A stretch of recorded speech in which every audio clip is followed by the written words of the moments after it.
যারা রমজান মাস পেল, রোজার মাস পেল, এই যে 12 মাসে আল্লাহ 1 মাস রোজার মাস দিয়েছেন, যে মাসটাতে আমাদেরকে রোজা রাখতে হবে, একটা বেটা ছেলেকে রোজা রাখতে হবে, একটা বেটা ছেলেকে রোজা রাখতে হবে।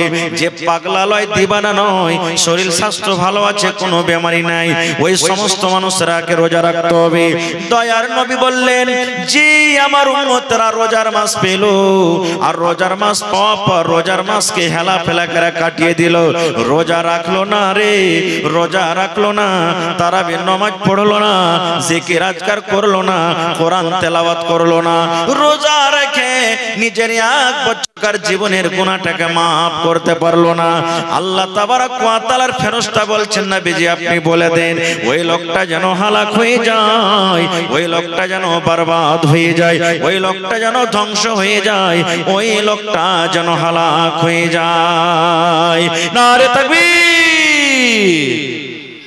তাহলে বোঝা গেল কি, আমি দোয়া করব, কবুল হয়তো পারে না পারে, আমার মাওলানা দোয়া কবুল করবেন, দোয়া কবুল হয়তো পারে না পারে, আমার নাতনি সাহেব দোয়া কবুল করবেন, দোয়া কবুল হয়তো পারে না পারে, কিন্তু বন্ধুরে আল্লাহর নবী এবং আল্লাহর ফেরেশতা জিবরিল আমিন যখন আল্লাহর দরবারে দোয়া করেন, আল্লাহ রাব্বুল আমিন কিন্তু তাদের দোয়াকে রদ করেন না। না রদ হয়ে যায়? দোয়া রদ হয়? একটা হাদিস আপনাদের সামনে রাখি, কত দোয়া তাড়াতাড়ি করে কবুল হয় নবীজির। আল্লাহর নবী একদিন খুতবা দিচ্ছেন, খুতবা চলছে, ওয়াজ করছেন, নসিহত করছেন, আর একজন সাহাবী এসে বলছেন, ইয়া রাসূলুল্লাহ আল্লাহর দরবারে একটু দোয়া করেন। কি দোয়া? গাছ শুকিয়ে গেল, পাতা শুকিয়ে গেল, ছাগল বকরি সব না খেয়ে মরতে লাগলো গো নবীজি, কতদিন থেকে মেঘ হয়নি, পানি হয়নি, ঘাস পাত সব শুকিয়ে গেল, আসমানের দুয়ার বন্ধ হয়ে আছে, পানি হয়নি, আল্লাহর দরবারে একটু দোয়া করেন নবী গো, আল্লাহ রাব্বুল আমিন যেন নিজের দয়ার বৃষ্টি, দয়ার পানি দেয়। নবীজি ঘাস পাত সব শুকিয়ে গেল, একটু দোয়া করেন যেন আল্লাহ তাবারক ওয়া তাআলা পানি দেন। নবীজি কিন্তু খুতবা দিচ্ছেন, মিম্বারে নবীজি হাত তুলে দিলেন, আহা মিম্বারে হাত তুলে দিলেন খুতবা দিতে দিতে, নবীজি খুতবা দিতে দিতে হাত তুলে দিলেন, দোয়া করতে আছেন রে মুসলমান, দোয়া করতে না করতে ঝমঝম ঝমঝম ঝমঝম ঝমঝম করে পানি শুরু হয়ে গেল। সাহাবায়ে কেরাম বলছেন, ইয়া তো মেঘ শুরু হয়ে গেল, পানি শুরু হয়ে গেল, মনে হয় আমরা আর বাড়ির ভিতরে যেতে পারবো না, ভিজতে ভিজতে আমরা বাড়ি চলে গেলাম। কতদিন মেঘ হলো, শুক্রবারে নবী দোয়া করলেন, শুক্রবার মেঘ হলো, শনিবার মেঘ হলো, রবিবার মেঘ হলো, সোমবার মেঘ হলো, মঙ্গলবার মেঘ হলো, বুধবার মেঘ হলো, বৃহস্পতিবার মেঘ হলো, শুক্রবার আবার চলে এলো, মেঘ হতে আছে, মেঘ হতে আছে, মেঘ কিন্তু ছোটে না। আপনারা বলেন আমাদের এলাকাতে যদি একদিন 24 ঘন্টা ভালোভাবে পানি হয়, দেখলে তো বুঝতে পারবেন, বুঝতে পারবেন ভাই, সব ডুবে যাবে। 8 দিন মেঘ চলছে মুসালসাল। নবীজি আবার দ্বিতীয় জুমাতে খুতবা শুরু করে দিয়েছেন। ওই যে সাহাবী প্রশ্ন করেছিলেন, ওই কিংবা কোন একটা সাহাবী বললেন, ইয়া রাসূলুল্লাহ আল্লাহর নবী গো, গত জুমাতে আপনি পানির জন্য দোয়া করেছেন গো নবীজি, আল্লাহ রাব্বুল আমিন এত পানি দিয়েছেন, এত মেঘ দিয়েছেন, মেঘের কারণে একটুকু ডাঙা নাই, সুঘা নাই, সমস্ত ডুবে গেল, ঘাস পাত সব ডুবে গেল, মাল জাল কামড়া জীব জন্তুকে কি খাবো, আল্লাহর দরবারে একটু দোয়া করে দেন, আল্লাহ রাব্বুল আমিন যেন এই পানিকে বন্ধ করে দেন। নবীজি আবার সেই খুতবার মাধ্যমে হাত তুলে দিলেন, আর হাত তুলে দোয়া করলেন, আল্লাহুস সামাদ, যেমনই দোয়া করা সঙ্গে সঙ্গে পানি বন্ধ হয়ে গেল। তাহলে বলেন, এরকম নবী দোয়া করছেন, পানি চালু, নবীজি দোয়া করলেন, পানি বন্ধ, তাহলে এরকম নবী যদি বদদোয়া করেন কার জন্য? ওই লোকটার জন্য যে রমজান মাস পেল আর রোজা রাখলো না, তাদের থেকে কপাল পড়া দুনিয়া তার কেউ আছে ভাই? তাদের থেকে কপাল পড়া দুনিয়াতে কেউ আছে? কিন্তু হায়রে আফসোসের কথা, এই রমজান মাস যে আসছে, কত ভাইয়ের কিন্তু বেমারি বেড়ে যাবে ভাই। এই 2, 4, 10, 20 টাকা 100-200 টাকার গ্যাসের ওষুধ নিয়ে নিবে, আর গ্যাসের ওষুধ নিয়ে তখন সকাল সকাল খাইবার কই, ভাই রে খুব পেট জ্বলছিল, রোজা করতে পারি না, রোজা করতে পারি না।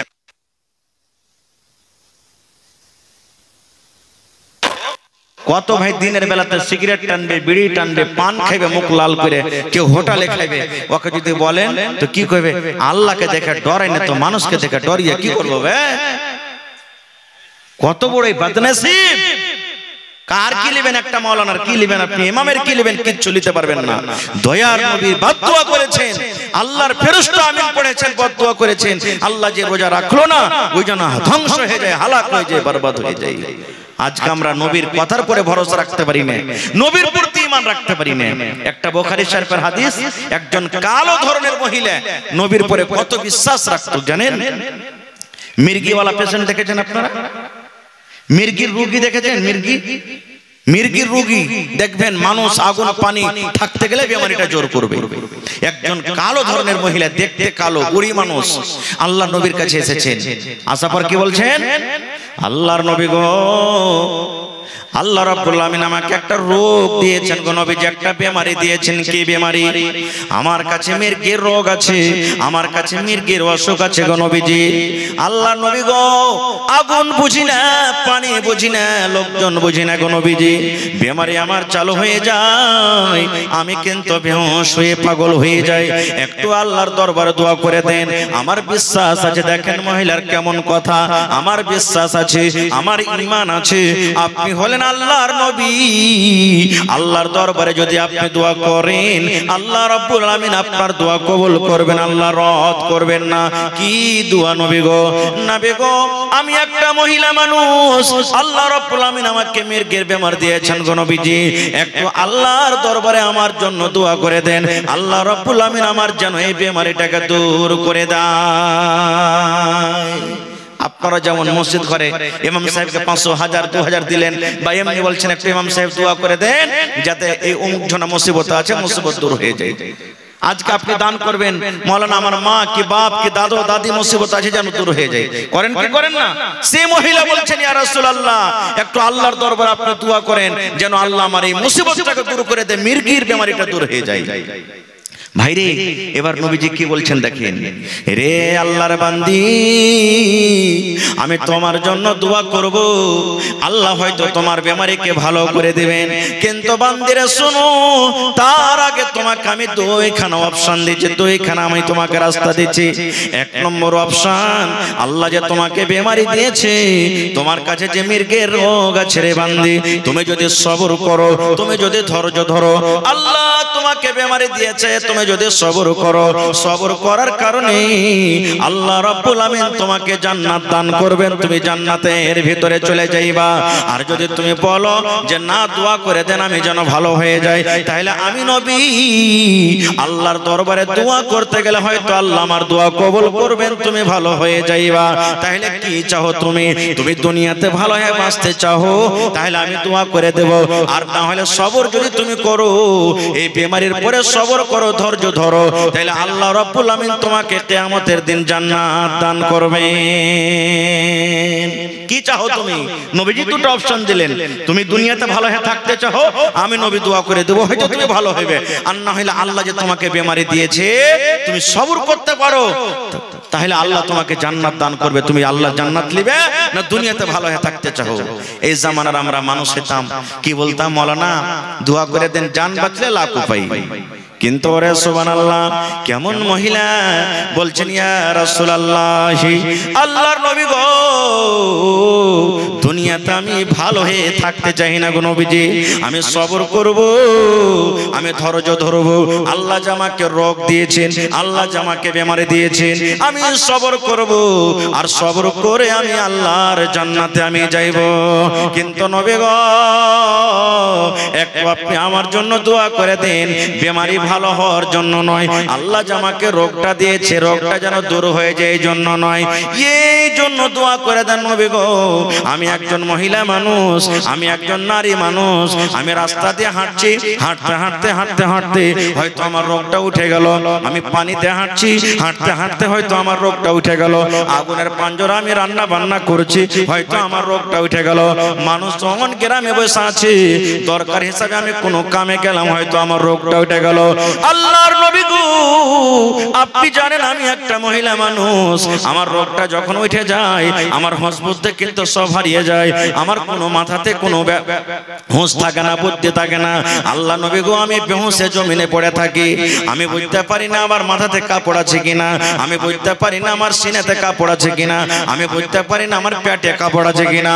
আল্লাহর নবী গো, আমি বুঝতে পারি না যে আমি পর্দাশীলা হয়ে আছি কিংবা বেপর্দা হয়ে আছি। একটু আল্লাহর দরবারে আপনি দোয়া করে দেন, আমার কাছে যখন রোগটা আসবে, আমার বিমারিটা যখন উঠবে, তখন যেন আমি পর্দাশীলা হয়ে থাকি নবী গো, বেপর্দা যেন না হয়ে যায়।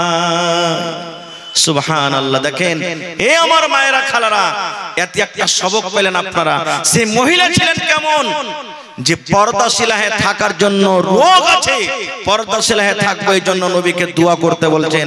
আর আজকে আমার মারা, বহিনারা, দিদিরা, নানিরা বেপর্দায় ঢং ঢং ঢং ঢং ঢং ঢং করে বাড়ি থেকে বের হলো, বাজারে গেল, রাস্তাতে গেল, কত কামে গেল, পর্দার সঙ্গে কোনো মতলব নেই, পর্দার গর্দা উড়িয়ে দিল। ভাই আমি অধিকার যাব না কো। শেষ কথা, রমজান মাস যারা পেল আর রোজা রাখলো না, ওই লোকটা যেন হালাক বরবাদ হয়ে যায়। কে দোয়া করেছেন? নবী দোয়া করেছেন। এই জন্য নিয়াত করেন, আল্লাহ আগামী মাস যে সামনে কয়েকদিন পর রমজান আসছে, আল্লাহ রমজানের একটা রোজা যেন না ছুটে, সহি সালামত সত্যি রোজা করতে পারে, আল্লাহ তার তুই আমাদেরকে তৌফিক দাও, আল্লাহুম্মা আমিন। 3 নম্বরে নবীজি ধাপিতে পা দিলেন। ধাপিতে পা দেওয়ার পর নবীজি বললেন, ও আমার সাহাবীরে, আমি 3 নম্বর ধাপিতে যখন পা দিলাম তখন পড়লাম আমিন। এই জন্য আমি আমিন পড়লাম। আল্লাহর ফেরেশতা জিবরিল আমিন আমার কানে কানে আস্তে করে বললেন, ইয়া রাসূলুল্লাহ, আপনি আপনার উম্মতকে জানিয়ে দেন, খবর দিয়ে দেন, যাদের বাড়িতে মা বাবা বেঁচে আছেন। ওরে সুবহানাল্লাহ, এটা হলো আমার হাদিসের পয়েন্ট। যাদের মা বাবা বেঁচে আছেন, মা বাবা দুজনেই বেঁচে আছেন, কিংবা মা একজন আছেন কিংবা বাবা একজন আছেন, মা বাবা বাড়িতে আছেন, মা বাবার সেবা যত্ন করে, মা বাবাকে রাজি করে, মা বাবার খিদমত করে, মা বাবার মনটাকে জয় করে, নিজের গুনাহকে মাফ করতে পারলো না, মা বাবাকে রাজি করে দুনিয়া থেকে যেতে পারলো না, ওই লোকটা যেন হালাক হয়ে যায়, ওই লোকটা যেন বরবাদ হয়ে যায়, ওই লোকটা যেন ধ্বংস হয়ে যায়। মা ছাড়া দরদে হবে নাই রে দুনিয়ায়, মার মতো দরদে কেহ নাই। মা ছাড়া দরদে হবে নাই রে দুনিয়ায়, মার মতো দরদে কেহ নাই। হায়রে আমার দরদিনী আদরিনী মা, দুঃখে সুখে তুমি আমায় দিলা সান্ত্বনা। হায়রে আমার দরদিনী আদরিনী মা, দুঃখে সুখে তুমি আমায় দিলা সান্ত্বনা। বুকেতে জোড়াইয়া মায়ে দিত হাত বুলাই রে দুনিয়ায়, মার মতো দরদে কেহ নাই। মা ছাড়া দরদে হবে নাই রে দুনিয়ায়, মার মতো দরদে কেহ নাই। আমি ব্যথা পাইলে দেখতাম মায়ের চোখে পানি, রাখতো সাদা কাছে কাছে ডাকতো জাদুমণি। আমি ব্যথা পাইলে দেখতাম মায়ের চোখে পানি, রাখতো সাদা কাছে কাছে ডাকতো জাদুমণি। মায়ে আমার জন্য করলেন দোয়া আল্লাহর দরগায় রে দুনিয়ায়, মার মতো দরদে কেহ নাই। মা ছাড়া দরদে হবে নাই রে দুনিয়ায়, মার মতো দরদে কেহ নাই। নারে তাকবীর। তাহলে মা বাবার খিদমত করতে হবে। আল্লাহ তাআলা কোরআনে বলছেন, ওয়া'বুদুল্লাহ ওয়ালা তুশরিকু বিহি শাইআ। আল্লাহ রাব্বুল আলামিন বলেন, হে দুনিয়ার মানুষ রে, তোমরা একমাত্র আল্লাহর ইবাদত করো, এক আল্লাহর পূজা পাঠ করো, এক আল্লাহর বান্দেগি করো, এক আল্লাহর তোমরা ইবাদত করো, এবং আল্লাহ রাব্বুল আলামিনের সাথে সাথে অন্য কাউকে তোমরা শরীক করিও না। এটা হলো আল্লাহর হক একটা বান্দার উপরে, বান্দির উপরে। আল্লাহর এটা হক যে তোমরা একমাত্র আল্লাহর ইবাদত করবে, বান্দাগি করবে এবং আল্লাহ রাব্বুল আলামিনের সাথে অন্য কাউকে শরীক করবে না।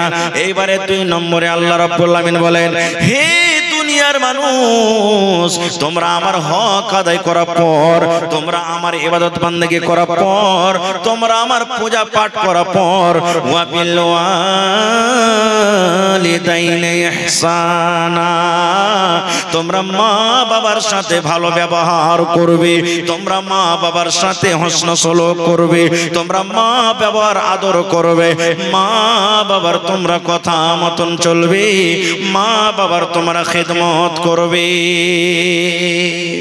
ওরে সুবহানাল্লাহ, এই আয়াত আমরা কি বুঝতে পারলাম? আল্লাহ তাবারক ওয়া তাআলা মা বাবার মাকাম মারতাবাকে কত উঁচা করে দিয়েছেন যে নিজের ইবাদত বান্দাগির পর আল্লাহ তাবারক ওয়া তাআলা মা বাবার জিকির করেছেন যে তোমরা মা বাবার তোমরা খিদমত করো, খিদমত করো।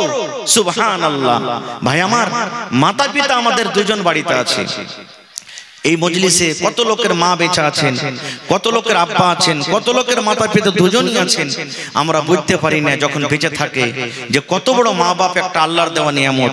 বুঝতে কখন পারি? যখন দুনিয়া থেকে চলে যাই। একটা কিমতি জিনিস যখন দুনিয়া থেকে চলে যায় তখন আমরা পারি। জীবনে আপনার বেঁচে থাকা কালে একবার করে জীবনে আসবে, আর হারিয়ে যেতে গেলে 3টা জিনিস এমন আছে আপনি জীবনে ওকে আর কিন্তু পাবেন না, খুঁজে পাবেন না। 10 ব্যাটারির লাইট দিয়েও যদি খুঁজেন তো পাবেন না। তার মধ্যে একটা হলো কি? মা বাপ। মা বাপ দুনিয়া থেকে যদি একবার চলে যায়, ঘুরিয়ে পাবো ভাই? জোরে বলেন, পাবো ঘুরিয়ে? আল্লাহ যে আপনাকে রূপ দিয়েছে, সৌন্দর্য দিয়েছেন, এই রূপটা যদি একবার চলে যায় ঘুরিয়ে পাবো? পাওয়া যাবে না। আল্লাহ তাবারক ওয়া তাআলা আপনাকে যে জওয়ানিটা দিয়েছেন, জওয়ানিটা যদি একবার পার হয়ে যায় একে ঘুরিয়ে পাবো? আর পাওয়া যাবে না। 3টা জিনিস মানুষের জীবনে এমন কিমতি, এমন দামি, একবার যদি চলে যায় জীবনে আর ওকে ঘুরিয়ে পাওয়া যাবে না। একজন সাহাবী এসে নবীকে বলছেন, ইয়া রাসূলুল্লাহ, আমার মা বাপ দুজনই হয়তো বাড়িতে আছেন, আমি মা বাবার সন্তান ছেলে, আমার আখলাক, আমার চরিত্র, আমার ব্যবহারের সবথেকে হকটা কে রাখে? আমি কার সাথে বেশি ভালো ব্যবহার করব, মায়ের না বাবার? আমার উপরে কার বেশি হক, মায়ের না বাবার? এমন প্রশ্ন করে দিলেন নবীজিকে। হুজুর, আমার ব্যবহারের, আমার চরিত্রর কে বেশি দাবিদার? আমি কার বেশি সেবা করব? আমার উপরে কার বেশি হক, মায়ের না বাবার? এই মায়েরা, খালারা শুনেন, দয়ার নবী বললেন, উম্মুকা, তোমার মার হক। কার হক বললেন? বাপের বললেন না বাবার? মায়ের বললেন উম্মুকা, তোমার মায়ের হক। এবারে সে সাহাবী আবার প্রশ্ন করে দিলেন, আল্লাহর নবী গো, 1 নম্বর আপনি মায়ের হক দিয়ে দিলেন গো নবীজি, 2 নম্বরে বলেন তো এবার কার হক আমার পরে রয়েছে? দয়ার নবী আবার বলে দিলেন, উম্মুকা, তোমার মায়ের হক। কয়বার হলো? আবার প্রশ্ন করে দিলেন সে সাহাবী, ইয়া রাসূলুল্লাহ, 2বার মায়ের হক দিয়ে দিলেন, এবার 3 নম্বরে আমার পরে কার হকটা রয়েছে গো নবীজি বলেন তো? দয়ার নবী আবার বলে দিলেন, উম্মুকা, তোমার মায়ের হক। কয়বার দিলেন? এবার 4 নম্বর আবার প্রশ্ন করে দিলেন, ইয়া রাসূলুল্লাহ, এবার কার হকটা বেশি রয়েছে আমার পরে? দয়ার নবী বললেন, সাহাবী রে, আবুকা, তোমার বাবার হক। তাহলে 3বার হয়ে গেল মায়ের হক। উম্মুকা, উম্মুকা, উম্মুকা, তোমার মায়ের হক, তোমার মায়ের হক, তোমার মায়ের হক। আর একবার নবী বললেন, আবুকা, তোমার বাবার হক। বলবেন, হাজী মাওলানা, আমি তো ছেলে পিলাকে কত কষ্ট করে, রোদ বাতাস কত কষ্ট করে ওর জন্য খাইটা আনি, কত মাদ্রাসা করি, কত মিস্ত্রি করি, মজদুরি করি, খেতে বাড়ি করি, কত কষ্ট করে ছেলে পিলাকে আমি লুঙ্গি দিই, পায়জামা দিই, কাপড় দিই, মাছ দিই, ডিম দিই, সব কিছু দিই, আর আমার হকটা ফির একবার হলো, আর তার মায়ের হকটা বাড়িতে বসে বসে 3বার হয়ে গেল। কারণটা কি? প্রশ্ন আসছে না, আসে না? সুবহানাল্লাহ। সবাই জানছেন এখানে বুদ্ধিজীবী মানুষ, হোশিয়ার মানুষ আছেন। হে মুসলমান, মায়ের বাচ্চা যখন দুনিয়াতে আসে যত কষ্ট হয়, বাবার কিন্তু দুনিয়াতে অত কষ্ট হয়েছে? পেটে বাচ্চা মায়ের থাকে না বাপের পেটে থাকে? কার পেটে থাকে যে ভাই? সুবহানাল্লাহ। আহা, নইমুদ্দিনের মা বেমারি হালাতে আছেন। 800 টাকা দিয়েছেন নাকি? 800 টাকা দিয়েছেন, বেমারি হালাতে আছেন। আমি দোয়া করে দিয়েছি আমার খালার জন্য। এবং হাজী সাহেব দিয়েছেন। তাও কি দিয়েছেন? হাজী সাহেব কি দিয়েছেন? 1000 টাকা দিয়েছেন আমার হাজী সাহেব, মাশাআল্লাহ। তার জন্য আমি দোয়া করে দিচ্ছি। ভাই আমি সময় নেব না, চতুর্বেদী সাহেবের আসার টাইম হয়ে গেছে। আমি 10 মিনিট আপনাদের কাছে সময় নেব। তাহলে এই যে দোকানদার আমার ভাইরা, যত লোক দোকান দিয়েছেন 100, 200, 10 পিস করে কিছু টাকা দিয়েছেন আমার ভাইরা। এবার বলবেন মুসলমান, মৌলানা মায়ের কেন হকটা বেশি হয়ে গেল, বাবার কেন হক কমে গেল? এই মুসলমান, আল্লাহ রাব্বুল আমিন বলেন, হে দুনিয়ার মানুষ রে, তুমি যখন তোমার মায়ের পেটে ছিলে, তোমার মা কষ্টর পর কষ্ট সহ্য করে তোমাকে জন্ম দিয়েছেন এবং 2 বছর পর্যন্ত তোমার মার দুধ চুষে চুষে খেয়েছো তুমি। না খাইনি ভাই? খেয়েছি না খাইনি? ওরে সুবহানাল্লাহ। জানেন, যেদিন আমি আপনি মায়ের পেটে ছিলাম, মায়ের দিন যাচ্ছে না রাত যাচ্ছে, মা কিন্তু আর বুঝতে পারে না। মাস হয়ে গেল, 2 মাস হয়ে গেল, হায়রে মায়ের উল্টি, মায়ের বমি, মা দুটা ভালো করে খানা খেতে পারে না, মা চলাতে কষ্ট, মায়ের বসাতে কষ্ট, মায়ের পেশাবে কষ্ট, মায়ের পায়খানাতে কষ্ট, মা বাড়িতে কাম কাজ করতে পারে না, হায় মায়ের কষ্ট। এই মুসলমান, মায়ের কত কষ্ট আপনারা জানেন? সারা দিন মা কাম কাজ করলেন, কাম কাজ করার পর বাড়ির সমস্ত লোককে মা খানা দিয়ে দিলেন। মা খাবার খাইয়ে, মা সন্ধ্যাবেলাতে 2টা ভাত নিয়ে, থালিতে রুটি নিয়ে, ভুজা নিয়ে মা খেতে বসেছেন। এমন টাইমে, এমন সময়তে মায়ের পেটে এমন একটা হুড়া দিয়ে দিলাম, মায়ের পেটে এমন একটা লাত দিয়ে দিলাম, মায়ের পেটে একটা এমন জোরে গুতা মেরে দিলাম, হায়রে আমার দরদিনী মা, মা কিন্তু বেশি কাতর হয়ে গেলেন। ওই মা সারাদিন না খাওয়া মানুষ, শরীরটা কত ক্লান্ত হয়ে আছে, 2টা খাবো বলে খানা নিয়ে বসেছে, কিন্তু এমন জোরে পেটে হুড়া দিয়ে দিলাম, আল্লাহ, মা বেশি কাতর হয়ে গেলেন। ওই সারাদিনের না খাওয়া মানুষ নিজের চোখেতে পালঙ্গে দেওয়ালে হেলানা দিয়ে, চোখ দিয়ে ঝরঝর ঝরঝর করে পানি ঝরিয়ে ঝরিয়ে মা রাতটা কিন্তু কাটিয়ে দিলেন। ওরে সুবহানাল্লাহ। ঠিক 8 মাস 9 মাস পর যখন আমি আপনি দুনিয়াতে এসেছি, মার ব্যথা উঠে গেছে, মা হাও মা করে চিৎকার করছি, এমন জোর করে কাঁদছি, ওরে আল্লাহ, মা নিজের বেদনা, নিজের ব্যথাটাকে স্বামী ছাড়া অন্য কাউকে বলতে পারে না, জোর জোর করে কাঁদতে পারে না। মা আল্লাহর দরবারে দোয়া করছে, রব্বুল আলামিন, আমার সন্তান দুনিয়াতে আসবে, আল্লাহ এমন জোরে জোরে ব্যথা হয়, আমি মা হয়ে সহ্য করতে পারি না, আল্লাহ তুমি আমাকে সহ্যর তৌফিক দাও, আল্লাহ যেন আমি ধৈর্য ধরে রাখতে পারি তার তৌফিক দাও। এই রব্বুল আলামিন, ওই টাইমে মায়ের একটা এমন ব্যথা আছে, মা আল্লাহর দরবারে দোয়া করেন, আল্লাহ জি আমার মরে যাওয়া ভালো, কিন্তু এরকম ব্যথার আমি সহ্য করতে পারি না। এবারে আমি আপনি দুনিয়াতে যখন এলাম, হায়রে মায়ের এত কষ্ট, মনে হয় জিহাদের ময়দানে যেমন মানুষরা লড়াই করতে করতে, যুদ্ধ করতে করতে যেমন রক্তে রক্তিত হয়ে যায়, মা ওই মতো কিন্তু রক্তে রক্তিত হয়ে যায়। এবারে সুবহানাল্লাহ, দুনিয়াতে যখন এলাম, মা আমার আপনার লালন পালন করতে লাগলেন। ওরে আল্লাহ, আমাকে জ্বর হয়েছিল, আপনাকে জ্বর হয়েছিল, আপনাকে পায়খানা লেগেছে, সর্দি হয়েছে, খাসি হয়েছে, ডাক্তার নিষেধ করলেন, এই ছেলের মা, তোমার ছেলেকে পায়খানা হয়েছে, তুমি মাছ মাংস খাবে না, তোমার ছেলেকে জ্বর হয়েছে, তুমি রুটি খাবে না, তোমার ছেলের খাসি হয়, খবরদার তুমি রাতের বেলাতে ভাত খাবে না। আমাকে জ্বর হয়েছিল, আপনাকে জ্বর হয়েছিল, আমাকে খাসি হয়েছিল, আপনাকে খাসি হয়েছিল। এই সমস্ত কষ্ট মা সহ্য করেন, বাবা সহ্য করে না। এই জন্য আল্লাহ রাব্বুল আমিনের নবী বলেছেন, উম্মুকা উম্মুকা উম্মুকা, তোমার মায়ের হক, তোমার মায়ের হক, তোমার মায়ের হক। আর একবার বললেন আবুকা, তোমার বাবার হক। নারে তাকবীর। তো ভাই আমার, এই দেখেন শেতাবুর রহমান ভাই মা বাবা শ্বশুর শাশুড়ির জন্য সুবহানাল্লাহ 1500 টাকা দান করেছেন। আর একটা হাদিস বলছি আপনাদের সামনে, আমার সময় খুব শেষ, তারপরে আমি একটু কালেকশনের দিকে যাব। ইচ্ছা ছিল কিছু বলবো আপনাদের সামনে, কিন্তু সময় সাথ দেয় না ভাই। মা বাবার যদি আপনি আমি সেবা করি, তাহলে দুনিয়াতে আপনার দোয়া আল্লাহ কবুল করবেন। কে দোয়া কবুল করবেন জোরে বলেন। এই বিশ্বাস আছে না নাই? বিশ্বাস আছে ভাই? আহা, যাদের মা বাপ হারিয়ে গেছে আপনাদেরও রাস্তা আছে। একজন সাহাবী বলছেন, ইয়া রাসূলুল্লাহ, মা দুনিয়াতে নাই, হঠাৎ করে মারা গেছে, মা কবরে চলে গেছেন। মা থাকলে সেবা করতাম, তাইলে মা যে কবরে চলে গেল, মায়ের জন্য কিছু করতে পাবো না নাকি? আল্লাহর রাসূল বললেন, সাহাবী, মা তোমার কবরে চলে গেছে, মা থাকলে তুমি সেবা করিতে, মা তোমার নাই, দুনিয়াতে কবরে চলে গেছেন, মায়ের জন্য তুমি দান করো, সাদকা করো, খায়রাত করো। তুমি যদি মা বাবার জন্য দান করো, আল্লাহ রাব্বুল আমিন তোমার দানটাকে মা বাবার কবরে পৌঁছে দিবেন। এটা যারা মা বাপ মরে গেছে তাদের জন্য। এবারে বেঁচে থাকাকালে যদি মা বাবার সেবা খেদমত করেন, আপনার কি লাভ আছে? কয়েকটা হাদিস আছে, আমি একটা হাদিস আপনাদের সামনে রাখি, সহিহ বুখারী শরীফের হাদিস। আল্লাহর রাসূল বলেছেন, বনি ইসরাইলের মধ্যে তিনটা লোক ছিল। কয়টা লোক? তিনটা লোক রাস্তা দিয়ে হাঁটছে। তখন সাইকেল কোনটা পাবেন, মোটর সাইকেল কোনটা, জাহাজ কোনটা, হয়তো ঘোড়া উঠে না তা হেঁটে।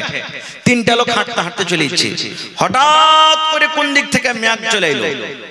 তো মেঘ যদি আসে, আপনি আমি যদি রাস্তাতে হেঁটে যাই, কোনটি লুকাবো না ভাই?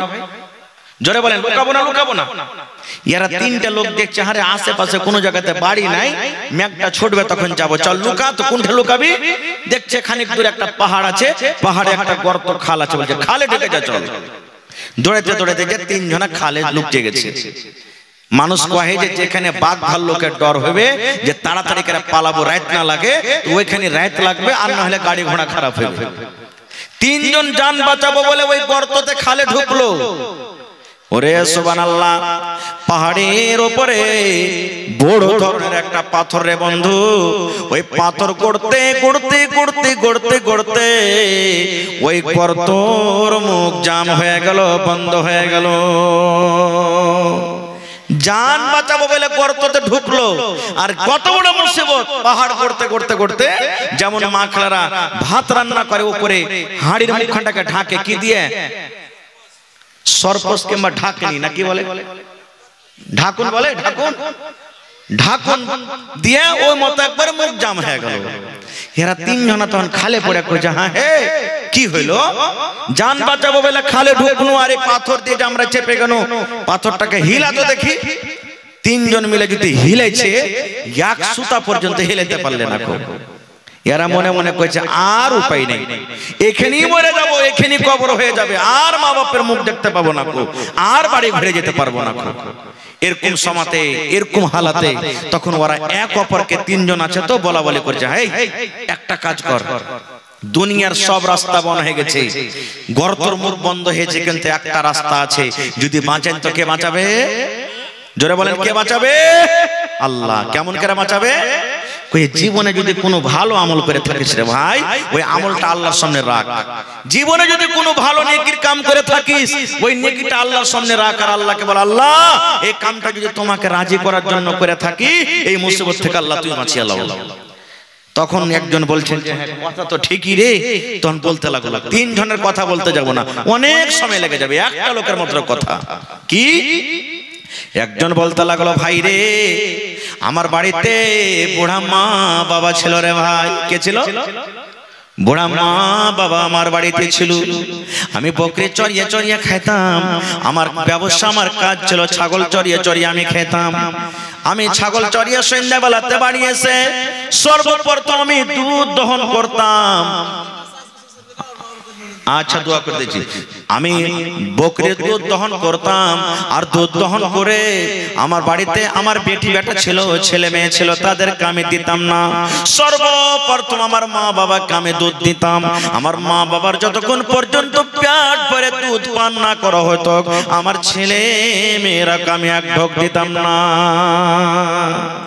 সর্বপ্রথম আমার মা বাপকে আমি দিতাম, যে মা তুই আগে খা, আব্বা তুমি আগে খাও, তারপর আমার ছেলেরাকে আমি দেব। কত আমার ছেলেরা পা ধরে লহলটি করত, আব্বা দাও দাও, কিন্তু আমি দিতাম না। এটা আমার রোজগার কাম ছিল। এবার লোকটা বলছেন ভাই রে একদিনকার ঘটনা, আমি অনেক দূর বকরি চড়াইতে চলে গেছি রে ভাই, বকরি চড়াইতে চড়াইতে অনেক দূর আমি চলে গেছি। এবার বাড়িতে আসতে আসতে কিন্তু রাত হয়ে গেছে। রাত হয়ে গেছে, আমি বকরিকে বাঁধলাম, আর বকরিকে বাঁধে আমি দুধ দহন করলাম। দুধ দহন করে পিয়ালা নিয়ে মা বাবার রুমে আমি চলে গেলাম। আল্লাহ রে আল্লাহ, দেখছি আমার মা বাপ দুজনও কিন্তু বিছানায় ঘুমিয়ে গেছে। মা বাপ আমার শুইতে গেছে, কি করব? আমার ছেলে পিলারা পা ধরে ধরে ঘোরাঘুরি করছে, আব্বাজি দুধ দাও, আব্বাজি দুধ দাও, আব্বাজি দুধ দাও। আমি বেটারাকে বলি, বেটিরাকে বলি, বেটারে থামো থামো থামো থামো, তোমার দাদুকে দুধটা দিয়ে দি, তোমার দাদিকে দুধটা দিয়ে দি। এই বেটা শুন, আমার মা বাবাকে যতক্ষণ পর্যন্ত আমি দুধ না দেব রে, ততক্ষণ পর্যন্ত আমি তোদের মুখে কিন্তু আমি দুধ দেব না। বলছে ভাই রে, এই কথা বলতে বলতে বলতে ছেলে পিলা গেল আমার কানতে থাকলো, কেহ নিন চলে গেল। আমি গিলাস নিয়ে দাঁড় হয়ে থাকি, কখন আমার মা আমার জন্য জাগবে, আমার আব্বা জানের চোখ কখন খুলবে। আমি সেখানে দুধ নিয়ে আমি কিন্তু দাঁড় হয়ে গেলাম। আমি শুধবো না রে, আমি ঘুমাবো না। কে জানি আমার মাকে কখন ভোগ লেগে যাবে, আমার আব্বাকে কখন ভোগ লেগে যাবে, আমাকে ডাক দেবে, আমি চেতন পাবো না। আর আমার আব্বা আম্মা যদি আমার জন্য বদদুয়া করে দেয়, আমি ধ্বংস বরবাদ হয়ে যাব। গিলাসে দুধ নিয়ে মা বাবার শীতনা আমি দাঁড় হয়ে গেলাম। এই যে মা জাগবেন, এই যে আব্বা জাগবেন, এই যে মা জাগবেন, এই যে আব্বা জাগবেন, আমি দুধ দেব। এই করতে করতে করতে সকাল হয়েছে, তখন আমার মা বাবা জেগেছে। সকাল পর্যন্ত আমি দুধের গিলাস নিয়ে দাঁড় হয়ে থাকলাম। ভোরবেলাতে যখন মা বাবার যখন চোখ খুলেছে, সিথানে দেখছে কে যেন দাঁড়িয়ে আছে। বলছে কে তুমি জি, কে? তখন লোকটা বলছে ভাই রে, আমার মা বাবাকে বললাম, মা গো আমি তোমার হতভাগা সন্তান। বলছে বেটা রে, তুমি কেন এখানে দাঁড় হয়ে আছো ঘরে?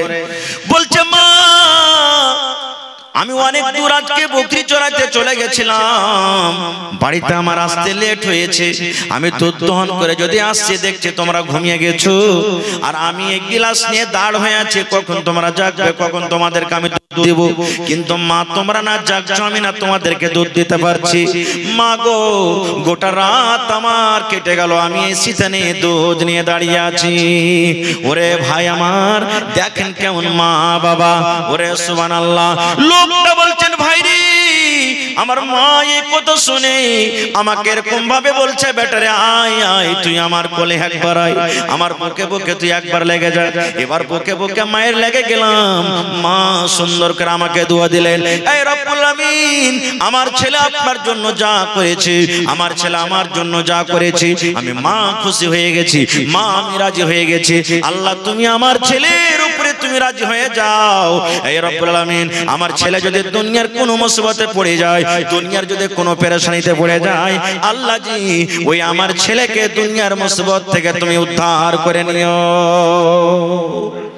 এবার লোকটা বলছেন, আল্লাহ এই কাজটা যদি আমি তোমাকে রাজি করার জন্য, তোমাকে সন্তুষ্ট করার জন্য করে থাকি, আল্লাহ তুমি এতখানি পাথর হটিয়ে দাও যেন আকাশে আমরা দেখতে পাই, আকাশটা দেখতে পাই।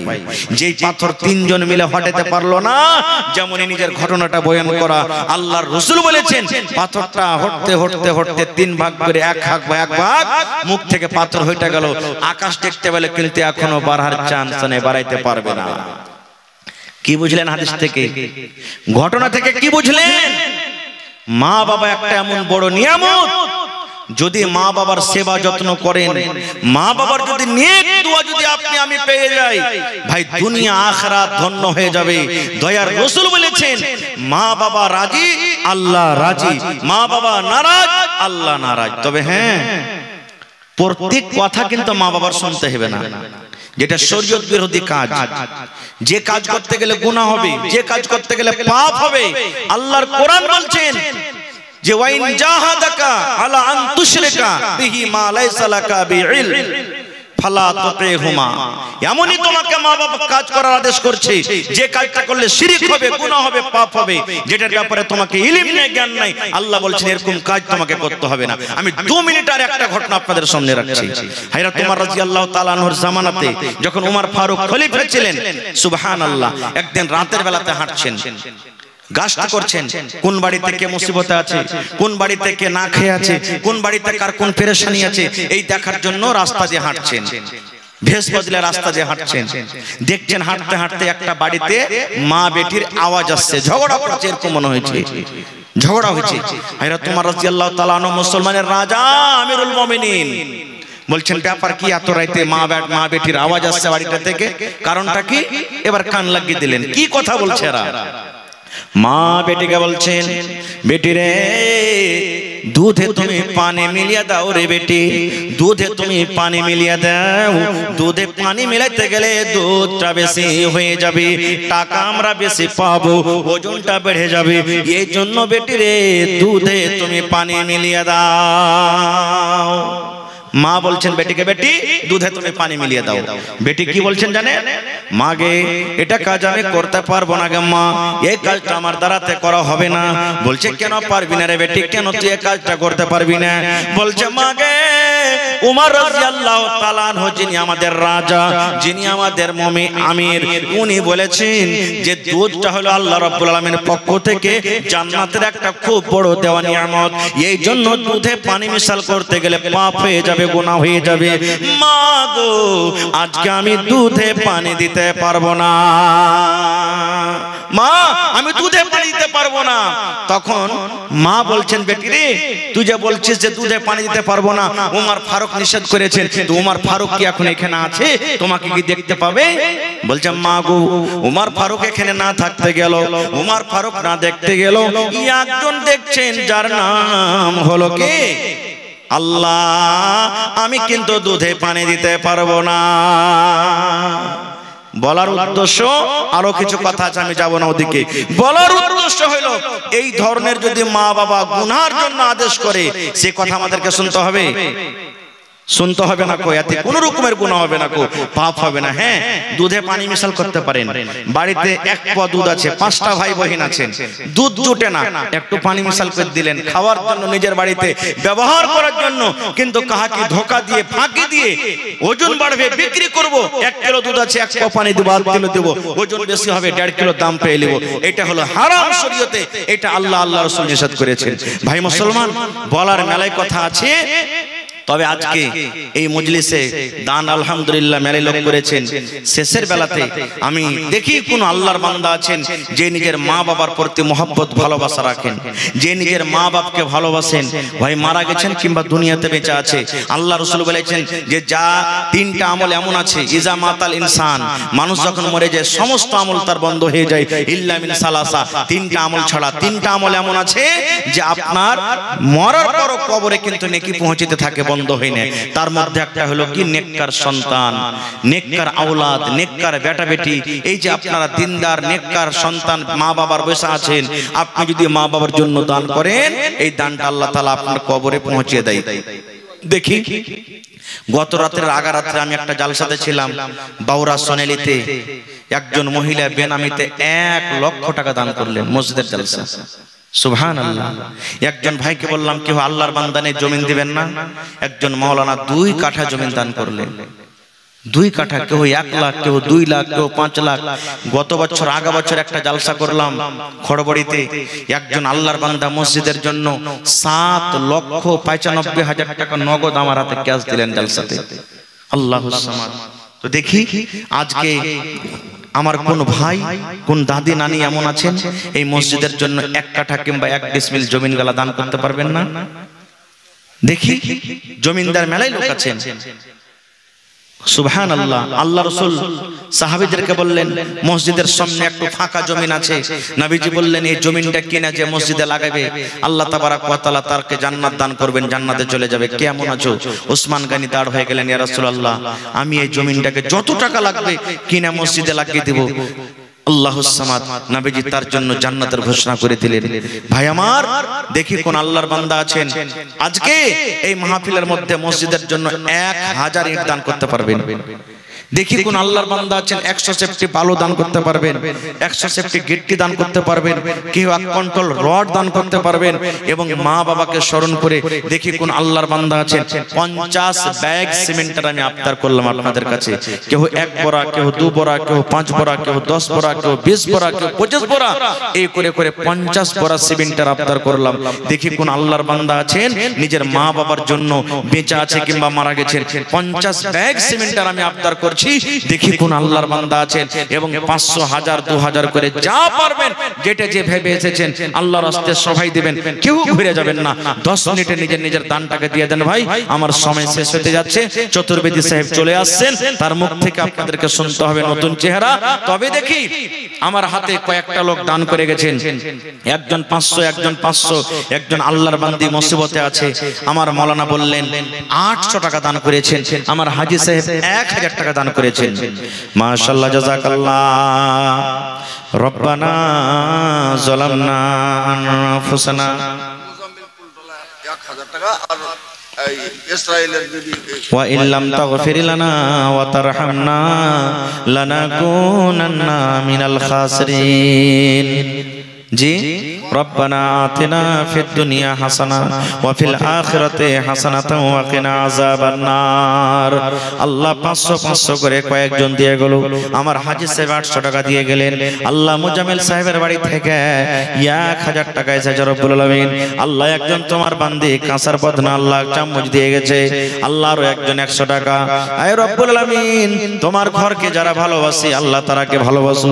তোমার নবী বলেছেন মাম্বানা লিল্লাহি মাসজিদান বানাল্লাহু লাহু বাইতান ফিল জান্নাহ। আল্লাহকে রাজি করার জন্য, আল্লাহকে সন্তুষ্ট করার জন্য আল্লাহর ঘর যে মসজিদে ইবাদতখানা বানাবে, আল্লাহ রাব্বুল আমিন তার জন্য জান্নাতে ঘর বানাবে।